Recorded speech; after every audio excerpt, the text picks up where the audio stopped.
Mutenya Tuhadileni Nandenga, known by his combat name Zulu, joined Plan in Walvis Bay because of the condition of slavery in the apartheid era.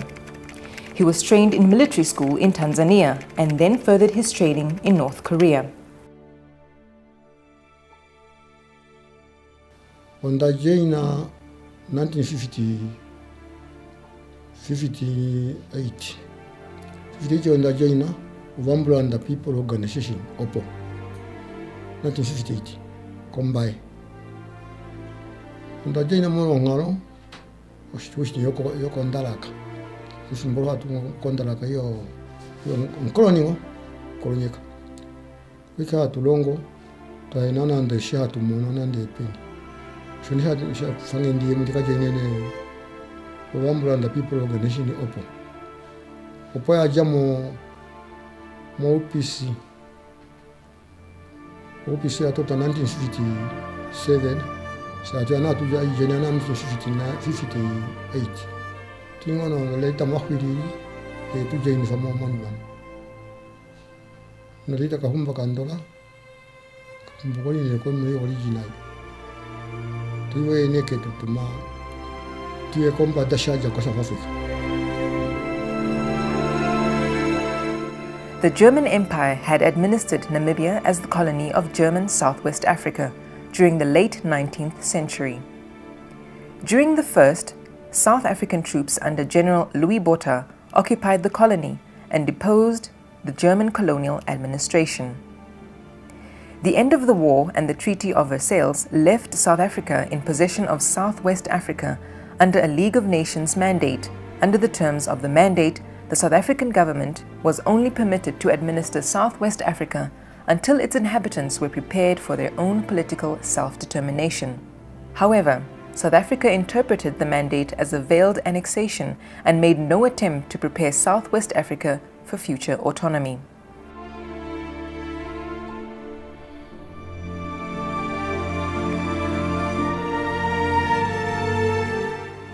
Beginning of March 1962, Nioma dispatched two recruiters, Gifikepunye Lucas Pohamba and Elia Mwatale, to Ovamboland, where SWAPO's traditional political base was located. Pohamba and Mwatale succeeded in recruiting hundreds of volunteers for a new guerrilla army, which was subsequently named the Southwest African Liberation Army, SWALA.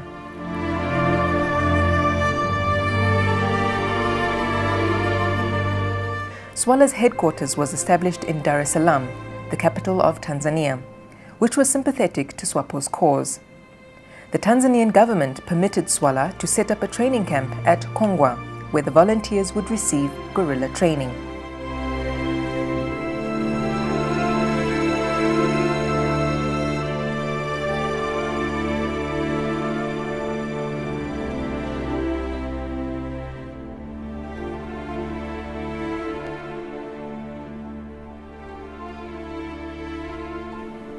The Soviet Union, Ghana, Egypt, Algeria, North Korea, and the People's Republic of China all offered free training programs for SWALA recruits, provided they were able to make the necessary travel arrangements. In September 1965, SWALA established its first training camp on Southwest African soil at Umguluwombashe, one of the 5 potential bases identified by SWALA's initial reconnaissance team as appropriate sites to recruit and drill more insurgents.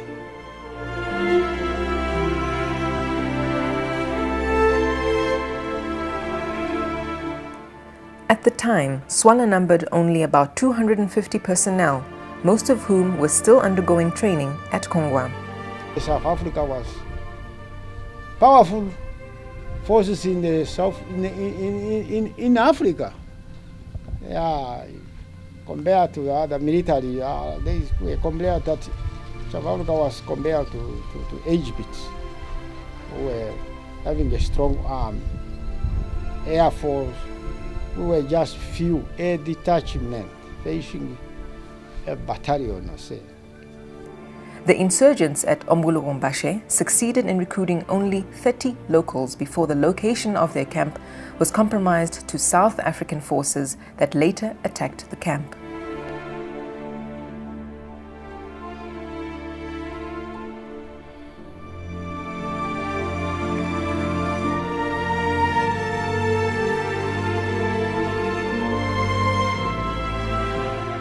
The Plan War Unit used various tactics to invade the country and attack the South African forces. The structure, after the people were trained, they set up a structure and regrouping the unit. When you send people inside the country, you cannot send a big number. People were trained as a guerrilla warfare to attack in the small group. Any group which is going to inside the country, they were sent in the unit or in the composition of just 15, some 15, some 10.